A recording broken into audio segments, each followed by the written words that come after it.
बहुत साल पहले की बात है। सुंदरबन के जंगल में शेर खान का शासन था। शेर खान दिल का बहुत अच्छा था। शेर खान हमेशा जंगल के जानवरों का ख्याल रखता था। एक सियार शेर खान का वफादार मंत्री था। वह जंगल में घूमता और सारे समाचार लाकर शेर खान को देता रहता था।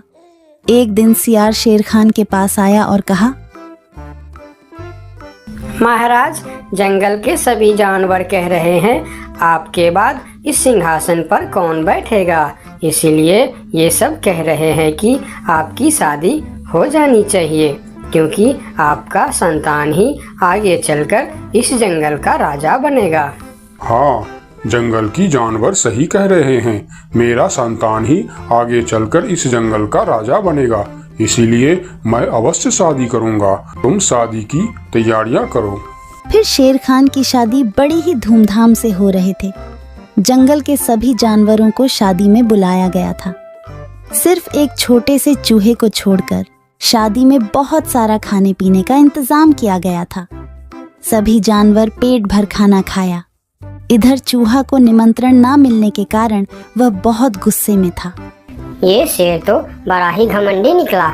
उसने मुझे शादी में ना बुलाकर मेरा अपमान किया है। मैं इसका बदला अवश्य लूंगा। इस बात को लेकर चूहा बहुत ही नाराज था।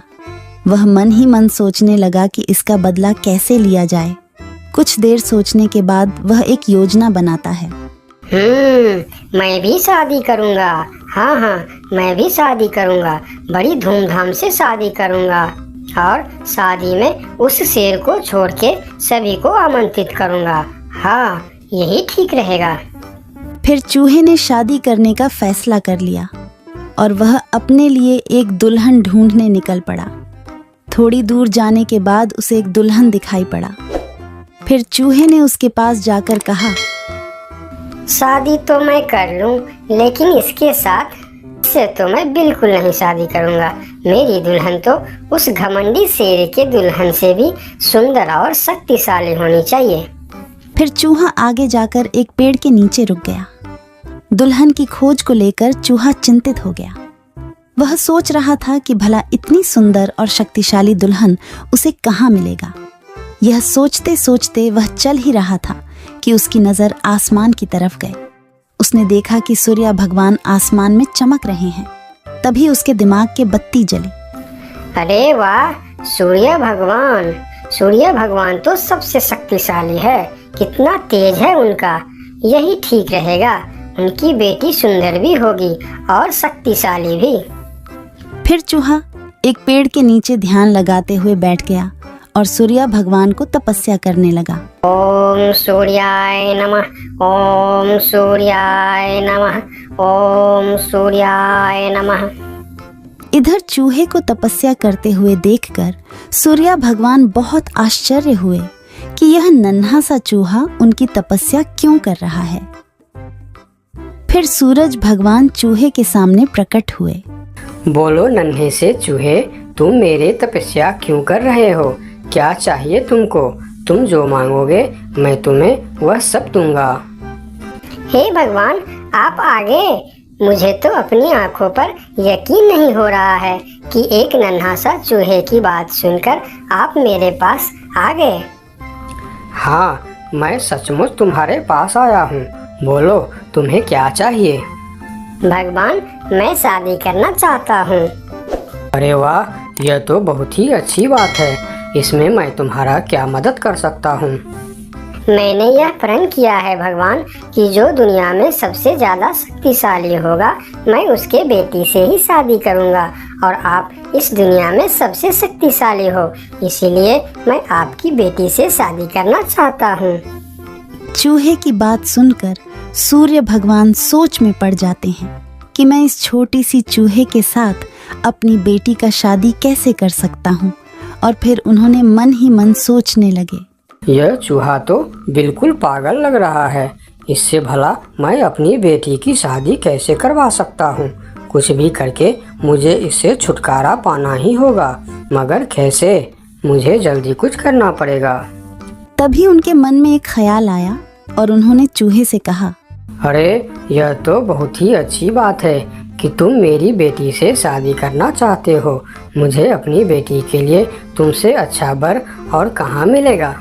सूर्य भगवान का बात सुनकर चूहा मन ही मन बहुत खुश हो गया और उसके मन में लड्डू फूटने लगे। तभी सूर्य भगवान बोलते हैं, लेकिन एक समस्या है, मैं दुनिया का सबसे शक्तिशाली नहीं हूँ और तुमने प्रण किया है कि जो दुनिया में सबसे ज़्यादा शक्तिशाली होगा तुम उसी के बेटी से शादी करोगे। अगर तुमने मेरी बेटी से शादी की तो तुम्हारा प्रण टूट जाएगा। हे भगवान, ये आप क्या बोल रहे हो? आपसे भी शक्तिशाली? आपसे शक्तिशाली भला इस दुनिया में और कौन हो सकता है? मुझसे शक्तिशाली तो वह बादल है जो अपने परछाई से मुझे भी ढक देता है। यह सुनकर चूहा आसमान की तरफ बादल को देखने लगा और बोला, अगर बादल आपसे भी ज्यादा शक्तिशाली है तो मैं फिर उसकी बेटी से ही शादी करूंगी। आप उसे नीचे बुलाइए। फिर सूर्य भगवान ने बादल को नीचे बुलाया और बादल उनकी बात मानकर धीरे धीरे नीचे आया। बादल जी, मैं आपकी बेटी से शादी करना चाहता हूँ क्योंकि आप दुनिया के सबसे शक्तिशाली हो। मैं अपने आप को बहुत बड़ा भाग्यमानी समझूंगा अगर आपकी विवाह मेरी बेटी से हुई, लेकिन मैं दुनिया का सबसे शक्तिशाली नहीं हूँ। मुझसे शक्तिशाली तो हवा है जो हमें भी उड़ाकर दूर चला जाता है। अच्छा, तो यह बात है। ठीक है, फिर मैं हवा की बेटी से ही शादी करना चाहता हूँ। आप हवा को बुलाइए। फिर बादल ने हवा को बुलाया और हवा धीरे धीरे करके नीचे आया। फिर चूहा ने अपनी विवाह का प्रस्ताव हवा को बताया। फिर हवा मुस्कुराते हुए बोली, मुझे बहुत अच्छा लगेगा अगर मेरी बेटी की विवाह आपके साथ होता है, लेकिन मैं दुनिया का सबसे शक्तिशाली नहीं हूँ। मुझसे शक्तिशाली तो पर्वत है जो हमारे हवा के झोंकों को भी रोक देता है। आप उनकी बेटी से ही शादी कीजिए। फिर पर्वत को भी बुलाया जाता है और चूहे ने पर्वत के सामने भी अपना प्रस्ताव रखता है। पर्वत जी, आप दुनिया का सबसे शक्तिशाली है और मैं आपकी बेटी से शादी करना चाहता हूँ। क्या आपको कोई ऐतराज है? मुझे भला क्या ऐतराज हो सकता है? आप मेरी बेटी से विवाह करना चाहते हैं, यह बहुत ही अच्छी बात है, लेकिन मैं भी दुनिया का सबसे शक्तिशाली नहीं हूँ। ये आप क्या कह रहे हैं? मैं यकीन नहीं कर सकता कि आपसे शक्तिशाली भी दुनिया में और कोई होगा। हाँ है, मेरे शिखर पर एक मोटा सा चूहा रहता है। वह मुझे रोज कुतर कुतर के वहाँ एक बड़ा सा सुरंग बना लिया है और उसमें अपने बच्चों और परिवार के साथ रहता है। वह मुझसे भी शक्तिशाली है। आप उसी के बेटी से क्यों नहीं शादी कर लेते?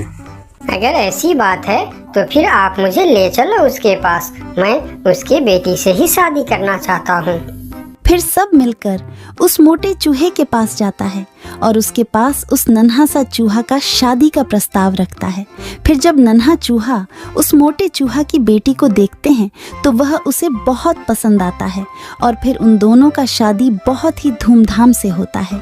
नन्हे चूहे ने जंगल की सारे जानवरों को निमंत्रण दिया, लेकिन शेर से बदला लेने के लिए उसने उनको निमंत्रण नहीं भेजा। जब शेर खान को इस बात की खबर होती है तो शेर खान बहुत ही गुस्सा हो जाता है और अगले दिन सियार को उस चूहे के पास भेजता है और बोलता है, उस चूहे को कल मेरी दरबार में हाजिर करो। अगले दिन सियार उस चूहे को बुलाने के लिए उसके घर पर जाता है। अरे चूहा भाई, तुमको शेर खान ने याद किया है, जल्दी चलो। चूहा सियार के साथ शेर खान के दरबार में जाता है। उसे देखते ही शेर खान चिल्लाकर बोलते हैं, क्यों रे चूहे, तुम्हारी इतनी बड़ी दुस्साहस?